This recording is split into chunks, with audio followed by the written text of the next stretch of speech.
Operation Sindoor India Pakistan கூட தீவிரவாதிகளுக்கு எதிரான சண்டையை தாண்டி இந்தியா பாகிஸ்தான் சண்டையை மாறி சூழலில் தமிழ்நாட்டில் இதை பயன்படுத்தி இஸ்லாமியர்கள் மீதான அந்த வெறுப்புணர்வு அதிக அளவில் தூண்டப்படுற மாதிரியான ஒரு துன்பம் இருக்கு. இந்தியா முழுவதும் அந்த தோற்றம் இருக்கிறது.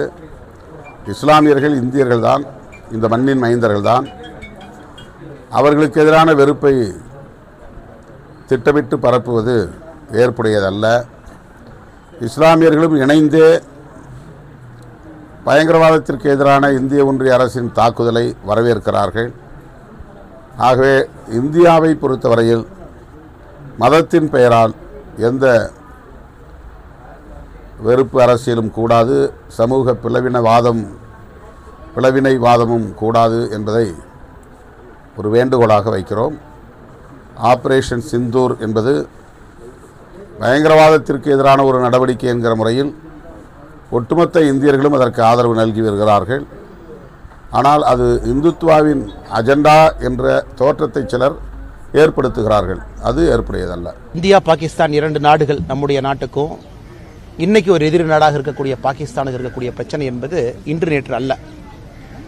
ஆனால் இன்னைக்கு இந்தியாவுடைய ஒரு ரெஸ்பான்ஸ், பாகிஸ்தான் செய்யக்கூடிய தவறுகளுக்கு நாம் கொடுக்கக்கூடிய பதிலடி என்பது இன்னைக்கும் நாம் பொறுத்து அறத்தின் அடிப்படையில் தான் நம்முடைய பதிலடி இருக்கு.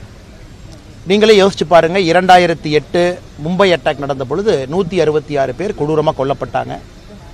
அன்னைக்கு அமைதி முறையில் ஐநா சபையிலிருந்து எல்லாத்தையும் நம்ம வேண்டுகோள் விடுத்தோம். குறிப்பாக யாரெல்லாம் இந்த தாக்குதலுக்கு பின்னணியில் இருக்கிறாங்களோ நடவடிக்கை எடுக்கணும். அதன் பிறகு தொடர்ச்சியாக பல தாக்குதல் நடந்தும் கூட மிக முக்கியமானது பத்தான்கோட் 2016 பஞ்சாப்ல நம்முடைய ஏர்பேஸுக்குள்ள பாகிஸ்தான் தீவிரவாதிகள் தீவிரவாத செயலில் ஈடுபட்டாங்க. அன்னைக்கு கூட நம்ம என்ன சொன்ன, மோடி ஐயா பாகிஸ்தான் நாட்டில் இருக்கக்கூடிய பாதுகாப்பு அதிகாரிகளை இந்தியாவுக்கு வர சொன்னோம். பத்தான்கோட்டுக்கு நீங்க வாங்க, வந்து பாருங்க, டிஎன்ஏ எவிடன்ஸை பாருங்க, தொலைபேசி உரையாடல்களை பாருங்க, எப்படி உங்களுடைய தீவிரவாதிகள் எங்க நாட்டுக்குள்ள பத்தான்கோட்டில் தீவிரவாத தாக்குதல் நடத்துறாங்க பாருங்கன்னு சொன்னோம்.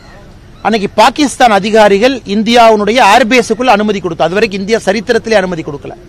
ஆனா திரும்பி போன பாகிஸ்தான் அதிகாரிகள் இந்தியாவை திரும்ப கூப்பிட்டுருக்கணும். உள்ள இது பார்ட் ஆஃப் எக்ஸ்சேஞ்ச், நீங்க இங்க இன்வெஸ்டிகேட் பண்ணுங்க, எங்களையும் உங்க நாட்டுக்குள்ள கூப்பிடுங்க. அதையும் பாகிஸ்தான் அவமதிச்சது. அதே 2016 ஊரியில தாக்குதல் நடத்தப்பட்டு 23 நம்முடைய சோல்ஜர்ஸ், ராணுவ வீரர்கள் அவங்க தங்கியிருந்த கேம்புக்குள்ள பாகிஸ்தான் தீவிரவாதிகள் கொண்டாங்க. அந்த ஊருக்கு நம்ம பதிலடி தாக்குதல் கொடுத்தோம். லைன் ஆஃப் கண்ட்ரோலை தாண்டி போய் நம்முடைய பாதுகாப்பு படை பதிலடி கொடுத்துட்டு வந்தாங்க. 2019 புல்வாமா 46 பாதுகாப்பு படை வீரர்கள் கான்வாயில போகும்போது சிஆர்பிஎஃப் கான்வாய் அடிச்சு 46 பேர்த்த கொண்டாங்க. அப்பாவிகள் எந்த தப்பான வேலையும் செய்யாம நாட்டுக்காக பாதுகாப்பு பணியில் ஈடுபட்டவங்க. நாம் என்ன பதிலடி கொடுத்தோம்? பாலாகோட் ஏர் ஸ்ட்ரைக், திரும்ப லைன் ஆஃப் கண்ட்ரோலை தாண்டி பாலாகோட் பகுதிக்குள்ள போய் ஏர் ஸ்ட்ரைக் பண்ணிட்டு வந்தோம். சோ பாகிஸ்தான் செய்யக்கூடிய எல்லா தவறுகளுக்குமே நம்முடைய பதிலடி என்பது ஒரு முறையும் ஒரு படி மேல போறோம். எனக்கு 2025 எல்லாத்தையும் தாண்டி பெகல்காம்ல 26 அப்பாவிகளை, 25 இந்தியர்கள், ஒரு நேபாள, அதுவும் குறிப்பாக அவங்க எந்த மதத்தை சார்ந்தவங்க, இந்து மதத்தை சார்ந்தவனா அப்படின்னு கேட்டு கொண்டிருக்கிறாங்க. அதற்கும் நம்ம பதிலடி கொடுத்தோம். அதுவும் ப்ரொபோர்ஷனேட். எப்படி கொடுத்தோம்? பாகிஸ்தான் ஆக்கிபைடு காஷ்மீருக்குள்ள 5 இடத்துல நாம குறிப்பாக தீவிரவாத மையங்கள் எங்க இருக்கோ, லஷ்கர்-இ தொய்பா, ஹிஸ்புல் முஜாஹிதீன், இது போன்ற தீவிரவாத அமைப்புகள் எங்க இருக்கோ அதை தாக்குதல் நடத்தணும். பாகிஸ்தானுக்குள்ள 4 இடத்துல தீவிரவாத அமைப்புகளை பார்த்து நம்ம தாக்குதல் நடத்தணும். அதுல குறிப்பாக லஷ்கர்-இ தொய்பாவுடைய முக்கிய தீவிரவாதிகள் இருந்தாங்க. அமெரிக்கா போன்ற நாடுகள் இந்த ப்ரொஸ்கிரைப்டு சாங்ஷன் லிஸ்ட், யாரு மேலாம் நாங்க நடவடிக்கை எடுக்க போறோம்னு சொன்னவங்க மேல நாம தாக்குதல் நடத்தி இருந்தோம். அதுவும் கூட பாகிஸ்தான்ல இருக்கக்கூடிய எந்த மிலிட்டரி இன்ஸ்டாலேஷன் நாம் அடிக்கல, பாகிஸ்தானுடைய ஏர்பேஸை நாம் அடிக்கல, பாகிஸ்தானுடைய மிலிட்டரி மேல கை வைக்கல, பாகிஸ்தானுடைய கிரிட்டிக்கல் இன்ஃப்ரா, ஒரு பவர் கிரிட்டோ, ஒரு எனர்ஜி செக்டரோ, ரோடுவேவோ, ஹைவேவோ எங்கேயும் நாம தாக்குதல் நடத்தல. நடத்திய பிறகு நாம் தெளிவாக சொன்னோம், நீங்க நடத்தின தீவிரவாத தாக்குதலுக்கு பதிலாக நாங்க உங்க நாட்டுக்குள்ள இருக்கக்கூடிய தீவிரவாத அமைப்புகள் எங்கிருந்து இந்த பெகல்காம் அட்டாக்க பிளான் பண்ணாங்களோ நாங்க அடிச்சிருக்கோம், நாங்க எக்ஸ்கலேட் பண்ணல அப்படின்னு சொன்னோம். அதன் பிறகு பாகிஸ்தான் என்ன பண்ணாங்க? அப்பாவி பொதுமக்களை பார்த்து டார்கெட் பண்ண ஆரம்பிச்சாங்க. பார்டர் ஏரியால ஷெல்லிங். இன்னைக்கு பாருங்க, காஷ்மீர்ல அசிஸ்டன்ட் கலெக்டர் ரேங்க்ல இருக்கக்கூடிய ஒருவர் கொல்லப்பட்டிருக்கின்றார். பாகிஸ்தானுடைய ஷெல்லிங்ல இன்னைக்கு காலையில் அதிகாலையில் அசிஸ்டன்ட் கலெக்டர், பிளாக் டெவலப்மெண்ட் ஆஃபீஸருக்கு மேல் கிரேட்ல இருக்கிறவங்களை கொண்டிருக்காங்க. 20க்கும் மேற்பட்ட அப்பாவி பொதுமக்களை கொண்டிருக்கிறாங்க. வெறும் ஷெல்லிங், இன்டிஸ்கிரிமினேட். பொதுமக்களுடைய வீடு எங்க இருக்கு அதை நோக்கி ஷெல் பண்ணு, அப்பாவிகள் இறக்கட்டும்.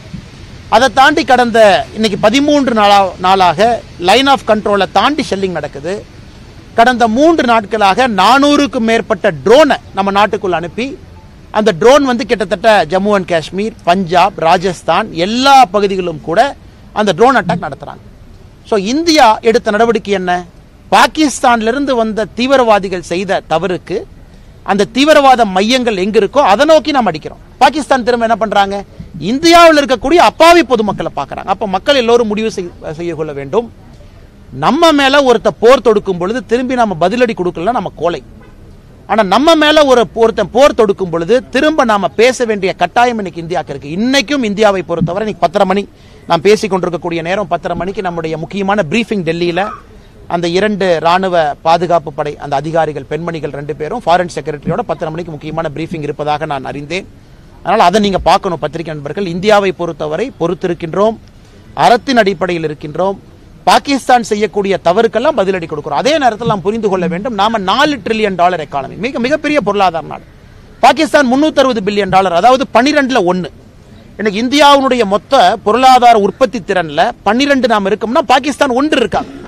சோ பாகிஸ்தானோடு சண்டை போட்டு ஜெயிச்சு நமக்கு ஒன்னும் ஆக போறது கிடையாது. நாம எந்த நாட்டினுடைய ஒரு எல்லையும் பிடிப்பதற்காக இந்த சண்டை போடல. ரஷ்யா உக்ரைன் மாதிரி போர் கிடையாது. நம்ம நாட்டின் மீது நடத்தப்பட்டிருக்கக்கூடிய தீவிரவாத தாக்குதலை வேரோடு அறுத்து எரிய வேண்டும் என்கின்ற நோக்கத்தோடு இறங்கி இருக்கின்றோம். இதுல நம்ம தமிழ்நாட்டில் இருக்கோம். தமிழ்நாட்டில் இருக்கக்கூடிய நம்முடைய பார்வை கொஞ்சம் வித்தியாசமா இருக்கும். பாரத நாட்டின் மீது பற்று நமக்கு இருக்கு. ஆனாலும் நம்ம பார்டர்ல இல்ல, நம்ம பாகிஸ்தானுடைய மிசைல் ரேஞ்சில் இல்ல, நம்ம பாகிஸ்தானுடைய ட்ரோன் ரேஞ்சில் இல்ல, நம்ம பாகிஸ்தானுடைய ஷெல்லிங் ரேஞ்சில் 3 இடத்திலும் நம்ம இல்ல. ஆனா இதே இந்தியர்கள், நம்முடைய சகோதர சகோதரிகள் பார்டர் ஸ்டேட்ல இருக்கிறவங்க, ஜம்மு அண்ட் காஷ்மீர், பஞ்சாப், ராஜஸ்தான், அவங்க எல்லாருமே பாகிஸ்தானுடைய மிசைல் ரேஞ்சில் இருக்காங்க, ட்ரோன் ரேஞ்சில் இருக்காங்க, ஷெல்லிங் ரேஞ்சில் இருக்காங்க. இந்த நேரத்தில் ஒரு நாடாக ஒற்றுமையாக நாம் இருந்து நாம் இந்தியர்கள் அனைவரும் ஒரு தாய் பிள்ளையினுடைய மக்கள் என்கின்ற உணர்வோடு நாம் இருக்கணும். எல்லா இடத்திலும் கூட நமக்கு அந்த வேள்வி இருக்கணும். பாதுகாப்பு படைக்கு நாம் கொடுக்கக்கூடிய சப்போர்ட் இருக்கணும். யூனிஃபார்ம் போட்டிருக்கக்கூடிய அதிகாரிகள் எல்லோருடைய பேச்சை நம்ம கேட்கணும். ஒரு சிவில் டிஃபென்ஸ் ட்ரில் பண்றாங்க, அதை முழுமையாக நம் களத்தில் இருந்து அவர்களுக்கு நாம் ஒத்துழைப்பு கொடுக்கணும். அது நம்முடைய காவல்துறை அதிகாரிகளா இருக்கட்டும், இல்ல சிவில் டிஃபென்ஸ் வாலண்டியர்ஸா இருக்கட்டும், ஹோம் கார்டாக இருக்கட்டும், பாராமிலிட்டரி போர்சஸாக இருக்கட்டும், ஆர்மியாக இருக்கட்டும், இந்த நேரத்தில் நாம் செய்ய வேண்டிய கடமை இந்தியர்களாக நம்முடைய அரசு சொல்றதை முழுமையா நாம செயல்படுத்தணும், கேட்கணும். பாதுகாப்பு படை அதிகாரிகள் சொல்றதை நம்ம கேட்கணும், காவல்துறை அதிகாரிகள் சொல்றதை கேட்கணும். நேற்று உதாரணத்துக்கு சென்னையில காவல்துறை ஆணையாளர் கமிஷனர் அருண் அவங்க சொல்லியிருக்கிறாங்க, பொது இடத்துல நாங்க பாதுகாப்பை அதிகப்படுத்தி இருக்கோம். அப்ப நாமளும் கேர்ஃபுல்லா இருக்கணும். பொது இடத்துல பெரிய பெரிய கூட்டமெல்லாம் நம்ம போடுறோம், தேவையா தேவையில்லையா, இந்த நேரத்தில் நாமும் அதை உணர்ந்திருக்கணும். அதே நேரத்தில் பார்டர் ஏரியால நம்முடைய நண்பர்கள் சகோதரர்கள் யார் இருந்தாலும் கூட ஆதரவு வார்த்தைகளை சொல்லணும். சமூக வலைதளத்தில் எல்லோருக்கும் அந்த நம்பிக்கை இருக்கணும். ஆனால் நிச்சயமாக இன்னைக்கு நாளைக்கு இது முடிய போறது இல்லை. மோடி அவர்களை பொறுத்தவரை, பாரத பிரதமர் நரேந்திர மோடி அவர்களை பொறுத்தவரை சங்கல்பத்தோடு களமிறங்கி இருக்கிறாங்க. ஏன்னா 2-3 இடத்துல நம்ம தாக்குதல் நடத்துவதற்கு முன்பு பிரதமர் அவர்கள் மிக தெளிவாக அவருடைய மனதை நமக்கு பிரதிபலிச்சிட்டாங்க. இந்த பூமியில எங்க ஒளிந்திருந்தாலும், பூமிக்கு கீழே ஒளிந்திருந்தாலும் உங்களை தொலாவி பிடிச்சு இல்லாம நான் பண்ணிடுவேன் அப்படின்னு. ஆனால் இந்த போர் என்பது தீவிரவாதத்திற்கு எதிரான போர். இது இன்னைக்கு நாளைக்கு முடியாது. நாம அக்ரெசிவா போகத்தான் போறோம். பாகிஸ்தான் இதன் பிறகு நம்முடைய நடவடிக்கையை பார்த்த பிறகு இந்தியால இன்னொரு அப்பாவி பொதுமக்களுடைய உயிரை எடுப்பதற்கு பலமுறை யோசிக்கணும். அதனால் பத்திரிகை நண்பர்கள், நாம் எல்லோருமே இந்த நேரத்தில் நம்ம ரிப்போர்ட் பண்ணக்கூடிய விஷயம், பேசக்கூடிய விஷயம், செய்யக்கூடிய விஷயம் எல்லாம் கண்ணியமிக்கதாக, அரசுக்கு ஒத்துழைப்பு அளிப்பதாக இருக்க வேண்டும் என்கின்ற தாழ்மையான வேண்டுகோளையும் உங்களுக்கு வைக்கிறேன். ஆனா பாகிஸ்தானை பொறுத்தவரை நான் இன்னைக்கு ஒரு சாதாரண ஒரு பொதுமக்களாக என்னுடைய உணர்வை நான் பிரதிபலிக்கிறேன். இன்னைக்கு பாகிஸ்தான் அதனுடைய நாடு அதனுடைய கண்ட்ரோல்ல இல்லை. நம்ம எல்லாரும் சொல்லுவோம், ஒரு நாட்டுக்கு ஒரு ஆர்மி வேணும். India has got an army. ஏன்னா பாரதத்துக்கு ஆர்மி வேணும். ஆனா பாகிஸ்தானுக்கு ஆர்மிக்கு ஒரு நாடு. நம்ம நல்லா புரிஞ்சுக்கணும். பாகிஸ்தான் நாட்டுக்கு ஆர்மி இல்ல, பாகிஸ்தான்ல இருக்கக்கூடிய ஆர்மிக்கு ஒரு நாடு. ஏன்னா அங்க இருக்கக்கூடிய ஆர்மி தான் அந்த சிவிலியன் கவர்மெண்ட்டை கண்ட்ரோல் பண்றாங்க. சிவிலியன் கவர்மெண்ட் ஆர்மியை கண்ட்ரோல் பண்ணல. இந்தியாவில் இருக்கக்கூடிய அரசு நாம ஆர்மியை கண்ட்ரோல் பண்றோம். ஆர்மி சிவிலியன் கவர்மெண்ட் கீழே வேலை பார்க்கறாங்க. அதனால நன்றாக புரிந்து கொள்ள வேண்டும், பாகிஸ்தான் இன்னைக்கு அந்த அரசனுடைய கட்டுப்பாட்டில் பாகிஸ்தான் இல்ல. பலுச்சிஸ்தான் அவங்க கட்டுப்பாட்டில் இல்ல. பாக் ஆக்கிபைடு காஷ்மீர் என்ன பிடிச்சி வச்சிருக்காங்களோ அவங்க கட்டுப்பாட்டில் இல்ல. பாகிஸ்தான் நேத்து international monetary fund IMF $1 billion கடன் வாங்கி தான் வண்டியே ஓட்டுறாங்க. நேத்து IMF $1 பில்லியன் கடன் கொடுக்கலனா இன்னைக்கு பாகிஸ்தான் அவங்களுக்கு எலக்ட்ரிசிட்டி கிரிட்ல பவர் ஜெனரேட் பண்ற கூட காசு இருக்காது. அதனால் பாகிஸ்தானை பொறுத்தவரை அது ஒரு பெரிய நாடே கிடையாதுங்க, ஒரு சின்ன நாடு. இந்தியாவுடைய பொருளாதார திறன்ல 12ல ஒரு மடங்கு ஒரு பங்கு இருக்கக்கூடிய நாடு. ஆனால் பாகிஸ்தான் அவர்கள் முடிவெடுத்துக் கொள்ள வேண்டும். இந்தியாவோட தொடர்ந்து இந்த மாதிரி ஒரு விஷயத்துக்கு வர்றாங்க, அவங்க எக்ஸ்கலேட் பண்றாங்க, அவங்க சிவிலியனை கொள்றாங்க, அவங்க மிலிட்டரி இன்ஃப்ராஸ்ட்ரக்சர் அடிக்கிறாங்கன்னா பாகிஸ்தான் என்கின்ற நாடு வரைபடத்தில் இருக்காது என்பது என்னை போன்ற சாதாரண மனிதர்கள். ஏன்னா நம்ம அவ்வளவு பலமா இருக்கும், நம்ம நினைச்சோம்னா பாகிஸ்தானை ஒண்ணுமில்லாம பண்ணிடலாம். ஆனாலும் மோடி அவர்கள் அறத்தின் அடிப்படையில் அந்த போர் இருக்கு. நம்ம பாகிஸ்தானை எந்த இதுவுமே போய் தாக்கலையே, நம்ம மிசைல் விட்டு பாகிஸ்தானுடைய மிலிட்டரி இன்ஃப்ரா எதுவுமே அடிக்கல. அவங்க ட்ரோன் அடிக்கிறதுனால நமக்கு வேற வழி இல்லை. அவங்களுடைய ஏர் டிஃபென்ஸ் சிஸ்டத்தை நம்ம டேக் ஆஃப் பண்ணிருக்கோம். லாகூர்ல இருக்கக்கூடிய சைனா கொடுத்திருக்கக்கூடிய ஏர் டிஃபென்ஸ் சிஸ்டத்தை நாம எதுக்கு அடிச்சோம்? அவங்க ட்ரோனை நம்ம பார்டருக்குள்ள அனுப்புறதுனால அவங்க ஏர் டிஃபென்ஸ் சிஸ்டத்தை நம்ம எடுத்தோம், நாம அடிக்கல. அதனால இப்பொழுதும் பாகிஸ்தான் கையில தான் இருக்கு. இதை அவங்க எக்ஸ்கலேட் பண்றாங்க, இதை மிலிட்டரி கன்ஃபரன்டேஷனாக கொண்டு போறாங்கன்னா என்னை பொறுத்தவரை பாகிஸ்தான் என்கின்ற நாடு வரைபடத்தில் இருக்காது என்பதுதான் என்னுடைய தாழ்மையான கருத்து. இந்த ராணுவ வீரருக்கு ஆதரவா தமிழக அரசு ஒரு பேரணி ஒன்றும் தப்பில்லைங்கண்ணா. நம்முடைய முதலமைச்சராக இருக்கட்டும், இந்தியாவில் இருக்கக்கூடிய எல்லா மாற்றுக் கட்சியை சார்ந்த நண்பர்களாக இருக்கட்டும், உதாரணத்துக்கு சசி தரூர் இன்னைக்கு திருவனந்தபுரத்தினுடைய காங்கிரஸ் MP எவ்வளவு அற்புதமா பேசுறாங்க. இன்டர்நேஷனல் மீடியா எல்லாம் பாருங்க, ஸ்கை நியூஸ்ல, BBCல மிக அற்புதமாக இந்திய அரசு எடுத்திருக்கக்கூடிய நடவடிக்கை என்ன நாம செய்யறோம், எதுக்கு செய்யறோம் அப்படிங்கறத ஒரு காங்கிரஸ் கட்சியை தான் சசி தரூர் அவங்க பார்லிமெண்ட்ல இன்னைக்கு எக்ஸ்டர்னல் அஃபேர்ஸ் அந்த ஸ்டாண்டிங் கமிட்டி சேர்மனா இருக்கிறாங்க. இருந்தும் இன்னைக்கு கட்சியெல்லாம் தாண்டி சசி தரூர் நிற்கிறாங்க. அது நம்முடைய காங்கிரஸ் கட்சியை சார்ந்த சில முதலமைச்சர்களாக இருக்கட்டும், மாற்றுக் கட்சி நண்பர்கள் ஓவாசி எடுத்துக்கலாம். நமக்கும் அவர்களுக்கும் MIM கட்சியினுடைய தலைவர் எத்தனையோ மாற்று கருத்துக்கள் இருந்தாலும் பாகிஸ்தானை எதிர்க்கக்கூடிய விதத்துல எல்லாரும் ஒன்னா இருக்கிறாங்க. ஆல் பார்ட்டி மீட்டிங்ல எல்லா கட்சியும் ஒன்னா இருக்கிறாங்க, திமுக உட்பட.